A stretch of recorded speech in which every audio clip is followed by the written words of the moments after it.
So let's talk about the Citizenship by Investment Program, the CBI. So I am one of the first person on the YouTube space to come out and to sound the alarm about the Citizen by Investment Program and the risk that that program could collapse. And I remember when the Donald Trump administration put out a list, and I reported it a few months ago, and in typical social media fashion, there's a lot of people coming in different comment section and saying, oh, that is fake news and that's not what it's all about, and stop spreading rumor and so forth. So fast forward a few months later, we saw the European Union, the European Union, they met and they are in the process of taking away privilege from these Caribbean islands that are part of this program. And we see the United Kingdom in a similar process. And this is so sad because a lot of people from those beautiful islands are going to pay the penalty for something that was not their responsibility. It's something that the politicians undertook. And little did we know that there are people in the Caribbean that's been sounding the alarm for years about this program and the risk of this program. One of those persons was the Prime Minister of St. Vincent and the Grenadines, Ralph Gonzalez. So in an audio release that I got this week, the Prime Minister of St. Vincent and the Grenadines in that audio clip expressed like his feeling towards that program, and it was not something that he was very fond of and thought it was very risky. He gave his opinion to leaders across the Caribbean, but I guess they did not follow. So in case you have not heard the clip yet, this is what the Prime Minister of St. Vincent and the Grenadines had to say about the CBI program.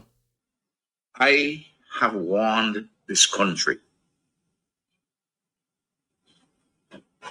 about the dangers of selling our passports and selling our citizenship. I don't want to go through all the arguments now because you know them, you're listening to me. I said I'm opposed to selling the passports and the citizenship in principle. I'm opposed on the grounds of practicality. I'm opposed on the grounds that it is not sustainable and that it is reckless to run your country's finances on selling passport and citizenship. No. You see the Americans under President Trump saying that has to come to an end. Yeah, Canada is the same thing. Britain, they start to say they're taking away. You have to apply for visa now from certain of those countries. And the Europeans now have put it inside of their parliament. Parliamentary committee in the European Union Parliament has already addressed that question. It's going through the parliamentary process. It's just a matter of time. I saw it coming. It took a little longer because they give them some time to clean up. But I know that the money is so sweet for everybody. They weren't going to do any cleanup. Because if you really, really clean up, there's not a lot of money. Okay, so that was the voice of the Prime Minister of St. Vincent and the Grenadines. And one of the things that he said in that clip was that the program is not sustainable. And this is not a new conversation. I've been in a Caribbean circle for a long time, and there are different people with different opinions from different islands about this program. But sustainability is one of the common denominator that comes up in most of the conversation that I've had with people from the Caribbean islands that are part of this program. Because most of the islands that are part of this program have population of under 300,000 people. And the conversation always lead to this, like, how much passports are you going to be able to sell? When do you stop? And the idea that this is a one-time deal, like you sell a passport, citizenship for $200,000, for $150,000, different islands have different price. What is the end game? Because this is not like an investment like tourism. Tourism, whether you're in St. Lucia, whether you're in St. Kitts and Nevis, investment in tourism is an investment that will continue to reap year by year. Every year, you have the potential to get more people coming to your island. But this Citizen by Investment program is a one-time deal. You pay the money one time, and that is it. And we, personally, I try to understand, because I know that the money goes to a lot of government projects. It's used to build like hospitals and police stations and stuff like that. So I understand that part. But at some point, this is almost like a Ponzi scheme. At some point, it's going to have to stop somewhere, because you can't continue selling this program, because the island that are part of this is not big enough to go to like 400,000 or 500,000 people. And what have been happening in recent time is that a lot of people that are partaking in the Citizen by Investment program, some of them don't even live in the Caribbean. And I think that is what the European Union and the United Kingdom, that is what they're concerned about.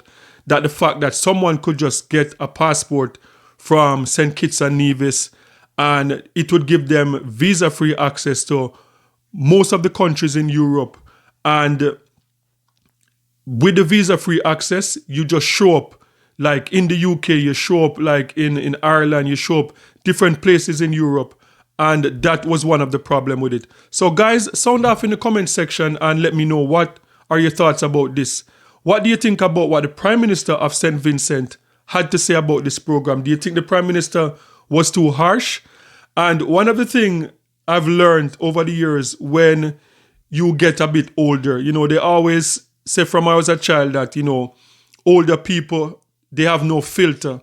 Like, if you want to hear the truth, ask someone that's older. Like, they will tell you the raw, unfiltered truth. And that is what the Prime Minister of St. Vincent did.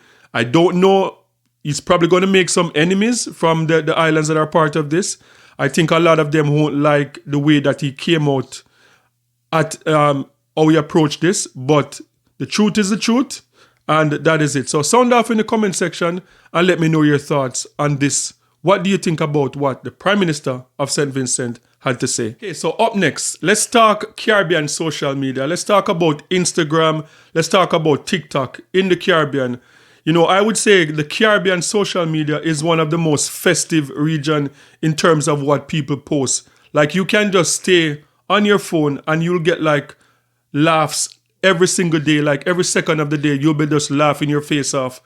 And so one of the things that I wanted to do was to incorporate some of those funny Caribbean social media videos in some of the program, because what I do here, like I don't report news, like, a lot of stuff going on in the Caribbean that will kind of stress you out, and this is not the platform for that. So I don't report news. I just have conversation about issues going on in the Caribbean. So I wanted to incorporate, and today, the video that I want to talk about, incorporate today, is a video coming out of Jamaica.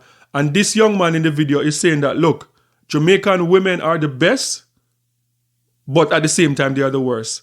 So take a look at this video, and I hope you'll get a good laugh out of it. Jamaican women are the best.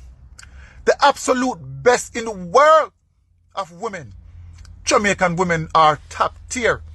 You will never find another woman like a Jamaican woman. She will wash your clothes with her hand them clean. Clean the house, spotless. Cleaner than Jesus' police record. She will cook the finest food for you. Oxtail, curry, goat, chicken. Mwah. In bed, oh gosh, she will snatch your soul. Finest piece, the fattest piece of... I don't want to get carried away here. I don't want to get carried away here. Finest piece of woman you will find. Jamaican woman. I absolutely love you. But the wickedest set of woman come from Jamaica too. The wickedest set of woman on God planet come from Jamaica. I believe that Delilah was born in Jamaica. Montego Bay to be exact. Eve, when yam the apple, Jamaican. Nobody can tell me nothing.